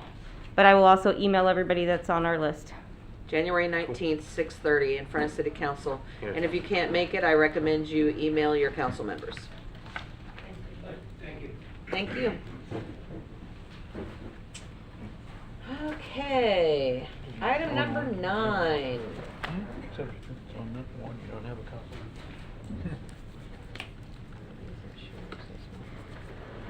Case number 20-30000002 to allow outdoor church services, activities, and meetings for Thrive Community Church. Penny. Good evening, Penelope Cruz Planning. So you're probably familiar with this property. It was before you earlier this summer for annexation, future land use and zoning. It's located at 6156 South Williamson, on the west side of Williamson Boulevard between Cypress Creek Elementary and VIP Kennels. Thrive Community Church is now the owner and applicant. They're requesting a conditional use for an initial 2.5-year period with the option to extend the time frame for an additional 2.5 years, and I'll explain that a little bit. They want to be able to temporarily utilize the property for outdoor church services and activities while they finalize their design plans to construct their permanent facility. A little bit similar to what we saw with Christ the King Church, just with some different aspects to it that we'll go over. They anticipate submitting their site plan within the next 2.5 years. And they're requesting this tiered time frame with that initial approval for 2.5 years with the option to extend it an additional 2.5 years subject to their site plan and their building permit being approved and issued prior to that initial 2.5-year period ending. And we'll go over that a little bit more as we get onto this. Hold on. Yeah, okay. So, just a little bit of background. Like we said, this summer they came to the city with the annexation of the subject property, got city land use and zoning applied to it, and they have that government public use zoning on the property. In September of this year, their development plans were approved, and construction began to convert the existing home on the property to a church office and the existing garage into a small group assembly building for ministries, as well as associated site work with their driveway, parking, and their landscape buffers. The work is currently underway and it's anticipated to be completed early next year. The church currently rents space at Spruce Creek High School on Sundays. So while they're completing their funding for their new church building, and their development plans are being prepared. They'd like to be able to utilize this new property that they own. And also, as part of their measures to kind of protect their parish more from COVID-19, instead of using the high school property where you've got thousands of high school kids and teachers on and off the property every day, they'd like to be able to limit kind of that exposure to their parish through being able to meet on their property that they own that would have limited exposure, and they'd be able to control that a little bit more. So you can see on the screen here their concept plan. Like we said, the property is zoned GPU right now. That zoning allows for a church, so it's a permitted use. The proposed conditional use is consistent with the current zoning. Typically, when you're looking at zoning and a proposed use, you're dealing with a permanent building or structure. However, in the case of a church, as we've seen recently, the use can actually be held either outdoors or in temporary structures, but it would requires going through this conditional use process. And this process is enabled to establish those parameters for this temporary use and set up some specific conditions to ensure minimal impact to the surrounding area. The church is proposing to use the property through this conditional use primarily Sunday mornings, 9 a.m. to 10:45 a.m., Wednesday nights, and occasionally some weekdays, typically off-peak hours. The following structures that you'll see on the concept plan are what they're proposing. A 45 by 90 air-conditioned tent, 17 feet tall, 800 square foot modular structure to be used for either a Sunday school classroom or nursery, and then a 300 square foot portable storage structure. Those are the structures that the places you see in yellow on the graphic before you. Temporary electric would be provided through a sub-panel for energizing the AC units and other electrical needs of the church from the existing electrical service of the office building. Parking would be provided through a shared parking agreement with the adjacent school. So members would park at the school, then use the sidewalk to access the church property, and the church property is also considering shuttling parishioners by golf cart. So as I said, the temporary structures they're proposing are shown in yellow on the concept plan. The concept plan also shows a secondary optional location for the tent. That's the teal kind of color in the back there. That would be an option that they're proposing for once their site plan and building permits have been approved for their permanent facility, and they break ground to be able to, while they're under construction, be able to move that tent in that back location there. If the conditional use is approved, building permits would have to be submitted, approved, and installation inspected for the proposed air-conditioned tent, modular building, and storage building. According to the applicant, the tent material has a 10-year warranty, and they will be providing a cleaning schedule to community development for review to ensure the appearance of the tent is maintained over time and the tent does not discolor, rip, or sag. There's also different color options that this company provides for the tent, if that's something that the board would prefer to better help the tent blend into the environment. The modular building for the Sunday school classroom would basically be similar to appearance to a portable at a school. The proposed temporary structures would be screened by the 50-foot Williamson landscape buffer and existing trees on site. So the pictures that you see here before you are the current conditions right now, kind of winter time if we have that in Florida. So it's like the least foliage that we would have throughout the year. And these are just existing trees before they've even begun to plant the proposed additional plantings with the landscape buffer. So there's several other trees and shrubs that are going to be added before anything like that would be included. The majority of the rear of the property is wooded, heavily wooded, so you wouldn't be able to see anything from the rear, and it's approximately 722 feet from the initial tent location to the sanctuary of Spruce Creek subdivision, and then that rear option location down the line would be approximately 350 feet from the subdivision. So the conditional use review criteria is detailed in the staff report and has been met. Staff is recommending approval of this conditional use subject to the following. Building permits must be submitted, approved, and installed and inspected for the proposed air conditioning tent, modular building, and storage building. The landscape buffers required for the church office site plan that's currently under construction must be fully installed and inspected prior to approval of the building permits for the temporary structures. A cleaning schedule for the tent must be submitted to the community development for review and approval prior to approval of the permit for the tent. The conditional use will expire on July 20th, 2023, and a two and a half year extension may be administratively approved, subject to the site plan and building permit being approved and issued for the permanent church facility prior to that date, prior to that July 20th, 2023 date. Site lighting would have to follow the standard land development code requirements, emitting no more than 0.5 foot candles at the property line and no spillage over onto adjacent properties or right-of-way. The noise ordinance would have to be met, and it would be the responsibility of the permit holder to monitor for noise violations. The conditional use would only be valid for Thrive Community Church, and if there's any other planned events or activities other than what's mentioned here in the staff report for the conditional use, they would have to go through the special event permit process. And the applicant is here and can answer any other questions you might have.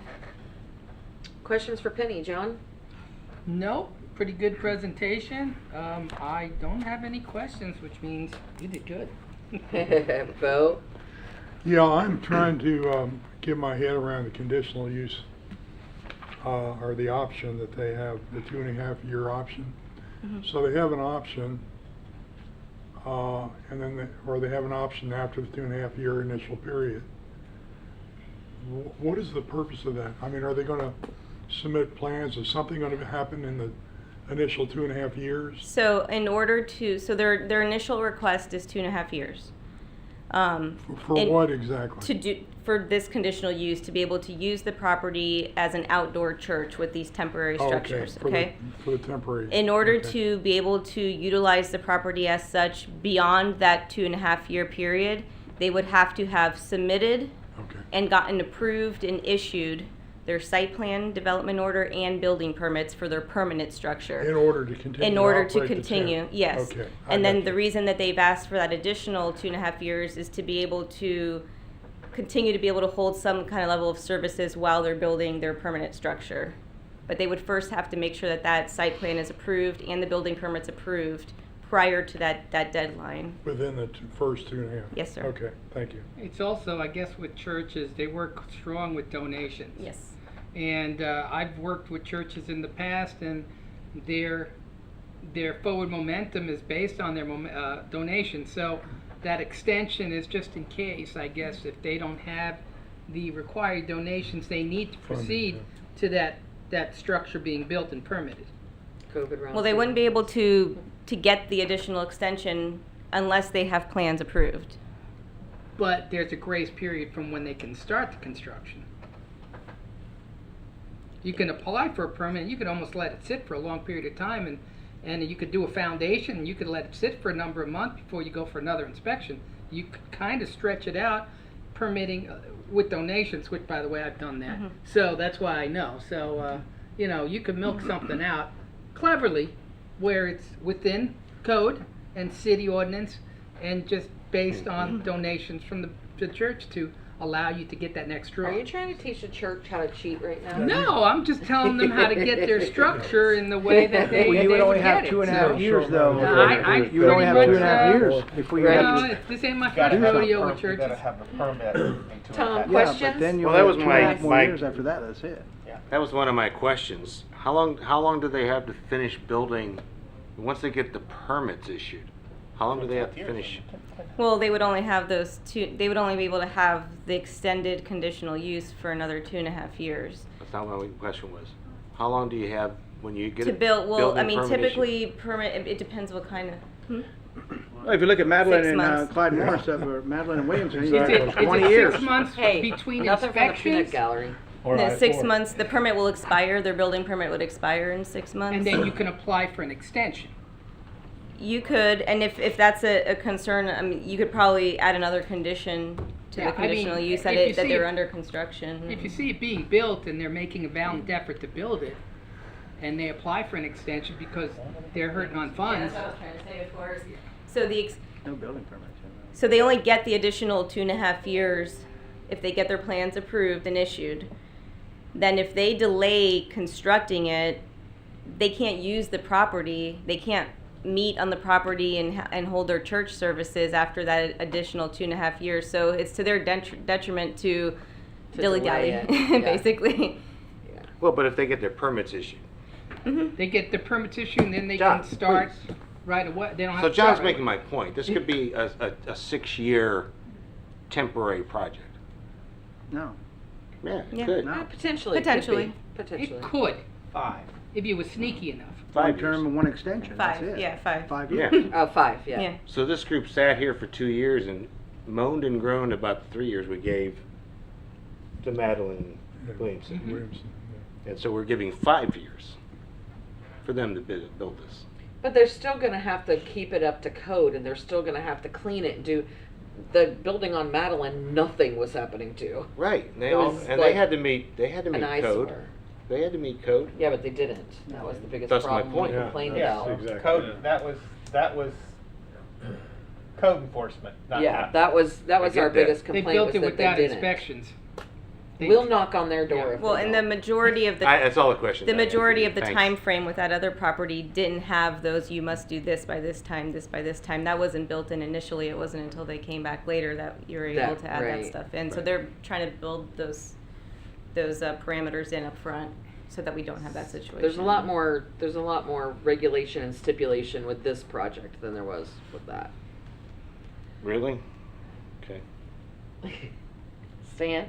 What's the difference between these tents, and I thought, maybe I'm wrong on this one, but I thought Christ the King at one point in time was looking at a tent, but they had to take it up and put it down, it can only stand so many hours or So- days or whatever. So the Christ the King request was different. They requested to just meet outdoors. And they only requested to put up a tent if there was going to be like inclement weather, and in that case they would put it up and put it down. That was the first time we ever had a request like that. And that was what they requested. So staff processed what they requested. Thrive Community Church came with a different request. So this is what we have before us today. They're requesting to be able to use the outdoors of their property, but to be able to do so with a tent. So Christ the King Church didn't ask for that. So do we have code for a tent like this? I mean, there's Yeah, there's building code for Building codes for a tent. requirements for tie downs and things. Yeah. And then they'll have their AC and their electrical that they'll have to get permits for. That was kind of interesting, because I was remembering back when we had the discussion about the tents being taken up and down. Good? You Yeah. have specific Newton? parking for camels there too, right? On the Yeah. Once a year. Newton? Two things. First thing is, I would like to see something besides a stark white color of the tent. That would be definitely, the white is just going to stick out boldly in contrast to the landscape. Well, you got green and tan options there, so. You gotta look at it Camo. from an energy That's what I was gonna say, perspective, camo. Newton. If it's darker, it's gonna be harder to keep I it cool. don't care about how much it costs to run the electric in there. That's not my concern. My concern up here tonight is maintaining the aesthetics and the community and the ambience of our community. That's why I'm here tonight, not to conserve on energy. So, I think that I thought it was something that does not look like a circus tent would be better. Something that's not going to stick out and be the attraction on the site. That would be a concern that I would like to see addressed in our final motion tonight. And now you got me distracted. I had two things. The first thing was the color of the tent, and the second thing was, again, do we open the door for some other type of business that owns a piece of vacant land to say, we would like to operate in a tent now? If we approve this tonight, are we setting a precedent that we might not want to set?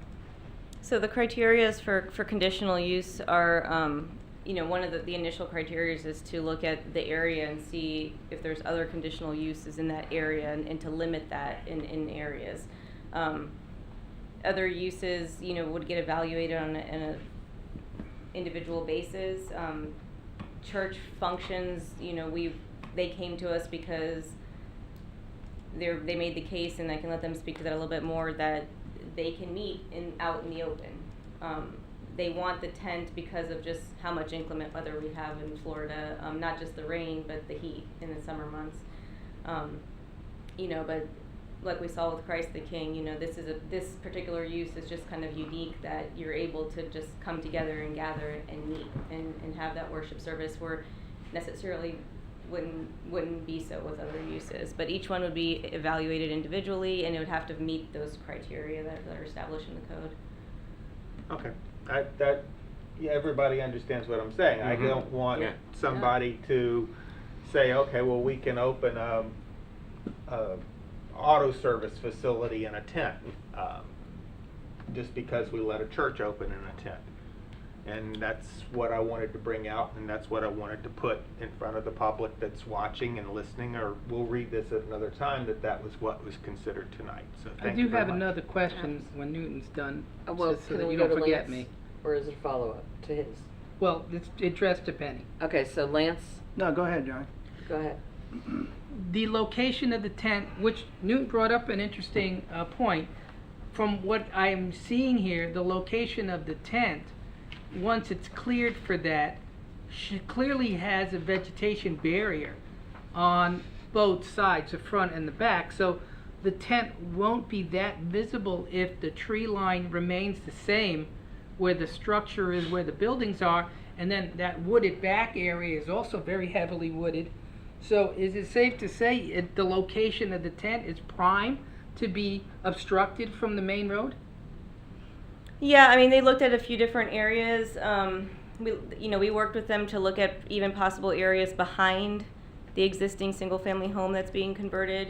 However, there's some specimen trees and things where there's conservation easements that were being put on with the site plan for the office. That, this was the location that provided the most vegetative screening, and Right. without having to remove any additional trees. Closer to parking. Are you only clearing the area sufficiently to put the trees? There's two trees that are coming down for it, and they're small trees. Okay, so Yeah. basically very limited clearing. Mhm. Okay. That's why they chose that location. There really wasn't anywhere else that didn't have a tree that was planning to be protected. They're protecting quite a few trees with the site plan for the office. And you look like you really took extensive steps to show a buffer from the kids in the school, which I like. I don't mind messing with the kennel, because you can upset some walking dogs, really. But I could see that You you're like keeping. dogs? I love dogs, but I mean, I'd rather upset a couple of dogs in a school. And I think the area of the tent is very cleverly put, where it would definitely not be too seen from where it's proposed. You good? Yeah, I'm good. Yeah, I was a little concerned. Oh, Lance, that's right. Go ahead. Oh, it's my turn? Yes. My question may not be for Penny, and this is maybe reaching a little bit. My question might be for Andrew. Where is the permanent building going in relationship to this wetland? You gotta earn your keep, Andrew. Please introduce yourself. Yes, sir. Andrew Giannini. I'm the engineer for the church. And also go there. I have a black and white on here, Andrew, that kind of shows the trees and so on. It shows the outline of where the wetlands are. Right. And it's kind of like, I don't know, let's just say 50 feet behind the house. Yes, there's a stream that runs through right through Right. here, and that's all wetlands. So our concept plan was to put it out front here, where the tent's going. The new building? Yes. Hmm. And the back will eventually be used for parking, unless we decide to permanently use the school for parking. So you'll have to encroach or somehow cross that little creek and that wetland area to get to the back, yes? Yeah, there's already culverts across on the south side there. You see right here. Okay. There's a way you can actually drive back here. Okay. There's a To that culvert. proposed building? Yes. Yeah, and it's all. Yeah, we've been driving back there just to kind of clear underbrush on Okay. the trucks, and it's fine. Okay. No, I kind of agree with the location, putting it out in the front. I want to keep it away from the back or keep it away from the homes in the back. And again, I'm just looking if they're having a Sunday service, the noise needs to be up there by the road and not necessarily in the back by the residents. So location-wise, I think it's okay. I think they're planning for the future and that future building the right way. So I think it's okay. Thank you, Andrew. Yeah, my only thing is like Newton, I drive by there 30 times a day and I don't want to see a white tent sticking up there. I'd rather it be blend in a little bit more if it's possible, but I don't know. It's almost past the back of the driveway to the school, if you will. If you're coming back, Yeah, it's still setting back a ways. I was looking 'Cause at you don't it, ever really but see that house. You put a stark white structure there, it's gonna shine through. The contrast is gonna be. No, Penelope, I mean, yeah. So is the landscape buffer got to go in? Yes. Yeah, the landscape's with gotta go in first. the landscape that's up along the road, right? That we're talking about, the green Yeah, buffer. so right now, these pictures are current, they're taken in December, and that's just showing the existing trees that are being preserved, but they're also gonna be adding additional vegetation. And that's shown on So the you're gonna have a landscape on buffer the along in the the staff whole way. report, probably the last sheet, the larger 8.5 by 11. That shows the landscape plan that was approved. That showed the buffer there in black and white. I don't have it, I'm sorry, on the PowerPoint, but you can see there the proposed vegetation that's proposed in addition to the existing trees. That hasn't been installed yet, so it's going to be even denser than it is right now. Okay. And if if that's a concern and that's something you want to discuss with the church as far as the color, I mean, that's something you can add to your motion and we can carry that forward to City Council. I think the staff report put, there was options for tan or green. I wouldn't recommend blue. no. But green or tan I think would be nice. Do we want to talk to the applicant? Do we have questions? Well, he has the right to speak. So. Do you want to come up and speak? I was trying to save him the trip. Thank you, Pete Kierstead. Thrive Church. I live at 3060 Liberty in the Shores. So thank you. I think Penny's done a fantastic job of kind of spelling it out, and Andrew's done another wonderful job of. So I'm here to answer any questions. Yes, it can come in earth tones, is what they tell me. Tan, green. We would like earth tones. Yes. And there's extensive vegetation there already. As you notice, it's almost hard to see the house that's been on the property for nearly 60 years. And then our landscape buffer will include 1,082 plants, is what I'm told. So there will be a lot of greenery at the front of the property. Awesome. Any questions for him, John? No, thank you. Thank you very much. I Bo? heard everything I need. Isn't there two houses on the property? No, sir. It's there is a detached garage on the property. On the left, that's the garage? Correct. Okay, all right. No. Tom? Now, my only concern is the 5 years. Yes, sir. I hated 3 years when we did the other project. I just feel uncomfortable to commit Port Orange to 5 years to give you 5 years to do something there. So. Sure, and I understand that. I do think, though, that to be compared to a church that went in nearly 20 years ago, as opposed to the church that we have been for 8 years right here in this community, active, present, viable, and healthy. The work that we're already doing on the property, the work we did to purchase the property, I think it's apples to oranges, really. I commend you on the project, and your church has been great. I can't say anything about that. I think you guys have been great. So, thank you. Just my concern. Stan? Newton? Thank you. Lance? I'm gonna disagree with Newton when it comes to the color. Again, we want him, if they're gonna invest this and we're gonna do this, get the most efficient color, which is white. I hate to say it. Yes. Because you don't want to be out there in the summertime trying to hold a church service and it be 100 degrees in the tent. It's kind of defeating the purpose. So, Well, so is having a tent I when you think with wanna the be outside landscape for buffer and the trees that are there, I think white would still be an acceptable color and the most effective, efficient color when it talks about energy. It would last on the other longer, side. too. I don't want to waste energy either. So because of the color, but I think the work you guys have done already is is already making a statement, and looks like it's going very well and very professional. So that's all I have for you. Thank you. I have nothing. Thank you very much. Thank you, guys. Thanks. Public comments. They all left us. No public left. It's crickets out You there. just left. Any other discussion? No? I'll entertain a motion. No, I'll make a motion here. Move to approve case number 20, make sure I'm reading the right one. 20-30000002. Second. Roll, please. John Junko. Yes. Excuse me. Oh, yes. I would like to amend the motion Oh, to say that the tent should be made an earth tone. Do we vote on that? We vote on You the have to have a amendment. second then we- Okay. first. If there's no second, it does Somebody go got to after. second the amendment? You don't have to. do The we need to amendment second needs the a- amendment? If you want to add it to your original motion. So we'll,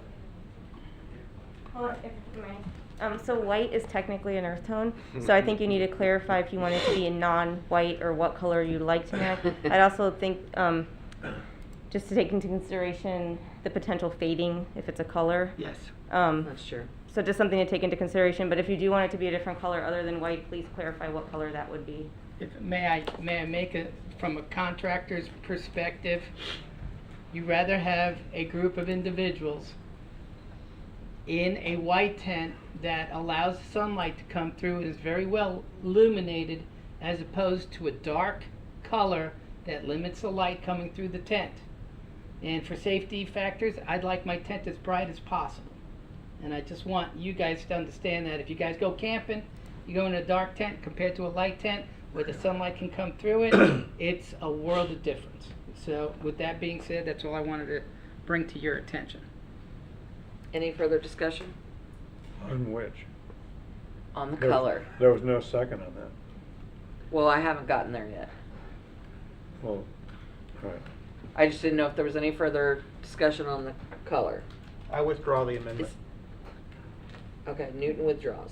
So we're back to the original motion. We will take roll on. Okay. John Junko. Yes. Bo Bothamy. Yes. Tom Jordan. No. Lance Green. Yes. Newton White. No. Stan Schmidt. Yes. Chair Mills Benet. Yes. Motion passes. Thank you very much, gentlemen. Thanks, guys.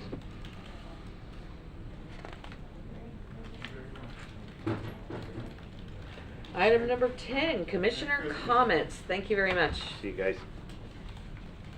So the assumption is it's gonna be. John, Commissioner comments? Hope everyone has a blessed, safe holiday. I have nothing to say, which is probably my gift to all of you. Bo?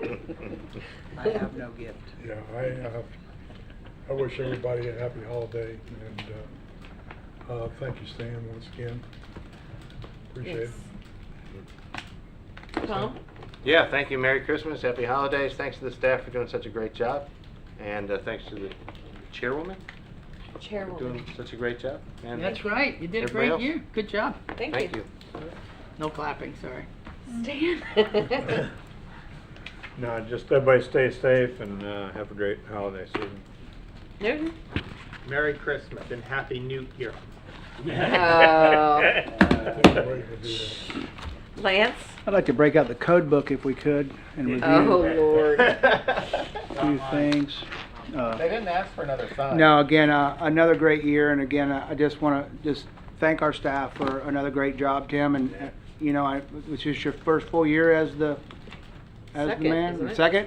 Yes. Wow. Third? Oh. Wow. Doing a great job, and Getting better, and too. keep up the good work. Getting Thank better. you. Yeah, I'd like to say Merry Christmas. I've enjoyed my year as chairwoman. If I concede next month, then if I concede to John and give up my chair. But I love working with you gentlemen, and I love working with the staff. You guys truly do make it pretty easy for us. So we appreciate you very much, and Merry Christmas. I'll make. Well, no, we're not adjourning because we have staff comments. If you'd have staff comments. Shelby, nothing to say? I don't count. I'm silent. Public comments? Don't think there's any of those. So I'll entertain a motion to adjourn. Second. Adjourned. Thank you.